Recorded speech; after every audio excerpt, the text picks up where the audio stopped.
जय दोस्तों, स्वागत है आपके अपने परिवार फ्यूचर रोजगार ऐप में। जैसा कि देख रहे हैं आप, कौन सा आज मॉडल का फोर्थ लेक्चर, यानी कि हम लोगों ने 3 लेक्चर कंप्लीट कर लिए हैं।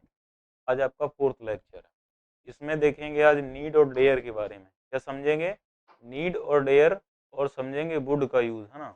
अब इसके बाद क्या होगा, ये आपका लास्ट क्लास होगा। इसके बाद हम लोग प्रैक्टिस करेंगे, ठीक है। तो इसमें समझते हैं, देखिए क्या है।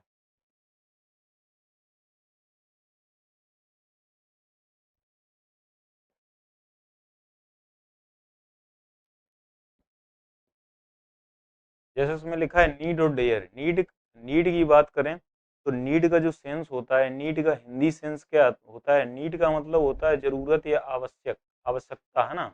या डेयर का कह सकते हो साहस। क्या कह सकते हैं? साहस। जैसे इसमें लिखा है दोस्तों, डेयर का मतलब होता है साहस। डेयर मीन्स क्या होता है दोस्त? साहस होता है। क्या होता है भाई? साहस। अगर डेयर की बात करें तो डेयर मीन्स क्या होता है? साहस होता है। साहस को व्यक्त करता है। और नीड क्या करता है? आपकी जरूरत को दिखाता है। किसको? जरूरत करता है। नीड और तथा सॉरी, डेयर तथा नीड का प्रयोग मेन वर्ब एवं मॉडल दोनों ही रूप में होता है। अब कुछ चीजें समझते हैं। ये क्या होती है? मार्जिनल मॉडल होती है, नीड और डेयर।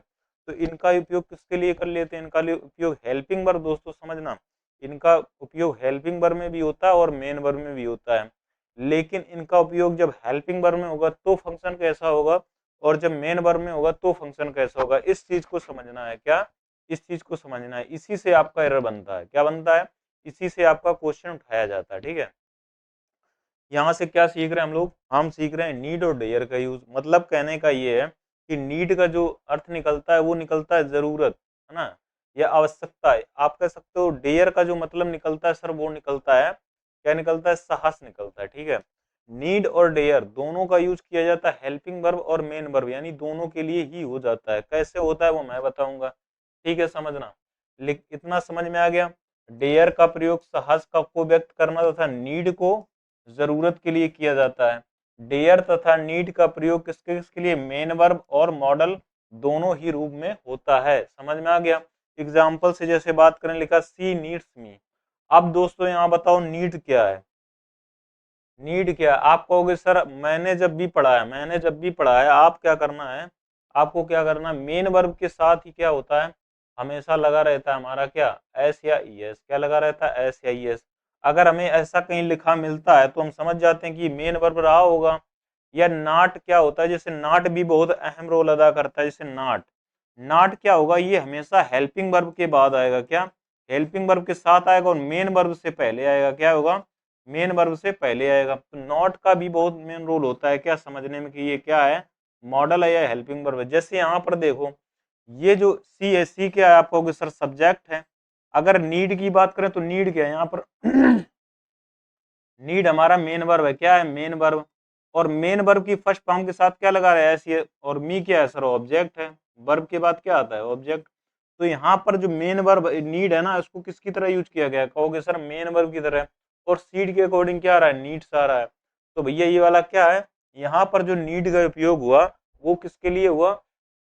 आप कहोगे सर मेन वर्ब के रूप में यूज किया गया। जैसे सेकंड में देखो सर, सेकंड में सी डज नॉट। क्या लिखा है? सी डज नॉट। अब डज नॉट क्या है? आप कहोगे सर ये तो हेल्पिंग वर्ब है। क्या? Helping verb. इसके बाद नॉट आ गया, ठीक है, इसके बाद नॉट आ गया। तो डेयर जो है ना, डेयर, आप कहोगे सर डेयर है जो यहाँ पर मेन वर्ब का काम कर रहा है, मेन वर्ब का, ठीक है, क्या कर रहा है? मेन वर्ब का काम कर रहा है। क्योंकि नॉट का जो ये नॉट होता है, नॉट, नॉट सर क्या होता है? नॉट सर एडवर्ब होता है, एडवर्ब ऑफ निगेशन का। क्या होता है? नॉट एडवर्ब ऑफ निगेशन, जो कि हेल्पिंग वर्ब और मेन वर्ब के बीच में यूज करा जाता है। इसके बाद जो जो आपका दिया, ये सब क्या? ऑब्जेक्ट है। क्या है दोस्तों? ऑब्जेक्ट है। समझते जाना। आप कहोगे सर मुझे यहाँ पर ये बताइए कि जो डेयर का यूज हुआ किसके लिए हुआ? मैंने बताया जो डज क्या है, ये हेल्पिंग वर्ब। तो डेयर का यूज यहाँ पर किसके लिए किया गया? मेन वर्ब के रूप में करा गया। किसके लिए? मेन वर्ब के लिए। तो सर आपने मेन वर्ब में एस या ई एस क्यों नहीं लगाया? जब दोस्तों डज में एस या ई एस लग गया है तो क्या इसमें डबल डबल एस या ई एस लगाने की जरूरत है? सीधी भाषा में समझे। आप कहोगे नहीं सर ये वाला यानी कहने का मतलब सही है। इसके बाद थर्ड में देखो लिखा यू नीड नॉट। क्या लिखा? You need not come tomorrow. अब मैंने देखा सर इसको मैंने किसकी तरह यूज किया? हेल्पिंग यानी मॉडल की तरह। किसको? मॉडल की तरह। जब मॉडल की तरह यूज करा गया तो यानी कि हेल्पिंग वर्ब, और हेल्पिंग वर्ब के बाद क्या आता है, नॉट आता है, हाँ या ना। हेल्पिंग वर्ब के बाद क्या आता है दोस्तों, नॉट आता है, सही लिखा है। और हेल्पिंग वर्ब की तरह यूज किया गया तो यहाँ पर क्या, कम, ये मेन वर्ब है, क्या है, मेन वर्ब। तो यानी ये कहने का मतलब ये जो हमारा कैसे हेल्पिंग वर्ब बनती है, कैसे मेन वर्ब बनता है, इसका फंक्शन आपको बहुत ही तरीके से समझना। अब देखो यहाँ पर नीड क्या कर रहा है, यहाँ कर रहा है नीड है मॉडल का काम, यानी हेल्पिंग वर्ब का काम कर रहा है। तो हेल्पिंग वर्ब का नॉट का प्रयोग कर सकते हैं, इसके बाद मेन वर्ब दिया टुमारो, सही लिखा है। तो ऐसे कभी कभी क्या करेगा, आपके एग्जाम में पूछेगा, समझ में आ गया, इसका यूज पूछ लेता है कैसे करते हैं। इसके बाद कुछ एग्जाम्पल से समझते हैं, कुछ एग्जाम्पल से समझते हैं। मैंने आपको क्या बताया, मैंने आपको बताया कि भैया नॉट का जो यूज करते हैं ना दोस्तों, नॉट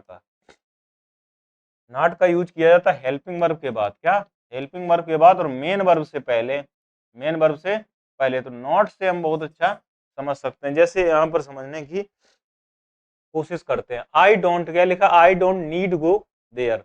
जैसे मैंने देखा सर ये जो आई है ना, आई का तो हो गया मेरा सब्जेक्ट, क्या हो गया, सब्जेक्ट, और डू क्या हो गया, हेल्पिंग वर्ब, डू नॉट क्या हो गया, एडवर्ब हो गया, एडवर्ब ऑफ नेगेशन।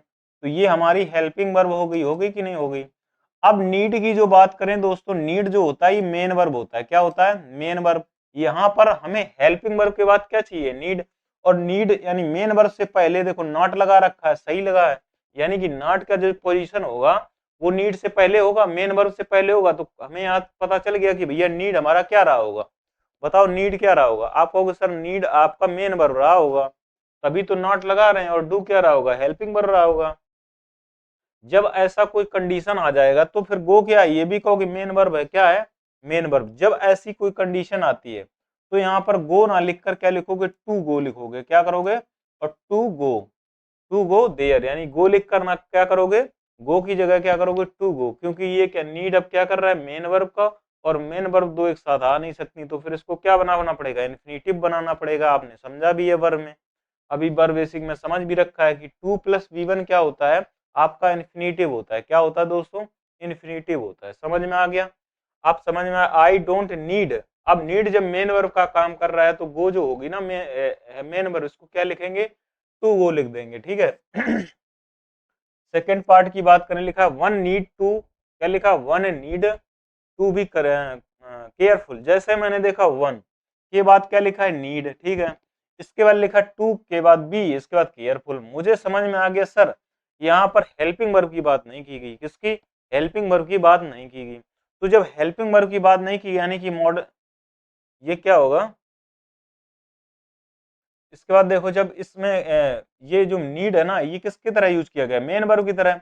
जब मेन वर्ब की तरह यूज किया गया, वन के लिए क्या करेंगे, नीड्स कर देंगे, क्या करेंगे, नीड्स, ना कि नीड। तो one needs to be carefully, क्या करोगे, one needs to be carefully. समझ में आया भाई, बताओ समझ में आया कि नहीं आया। आप कहोगे ये सर समझ में आया, यानी कि ये मेन वर्ब का काम कर रहा है और इसको टू बी के साथ भी जोड़ दिया गया, मतलब सही है। क्या सर इसको हेल्पिंग वर्ब की तरह नीड को कैसे यूज करेंगे, हेल्पिंग वर्ब की तरह। तो जब हेल्पिंग वर्ब यूज करेंगे ना, तो फिर यहाँ पर ये वर्ब ये क्या होगा, यहाँ पर नॉट आ जाएगा या कुछ भी है ना, तो वहां पर वहां अलग तरीका।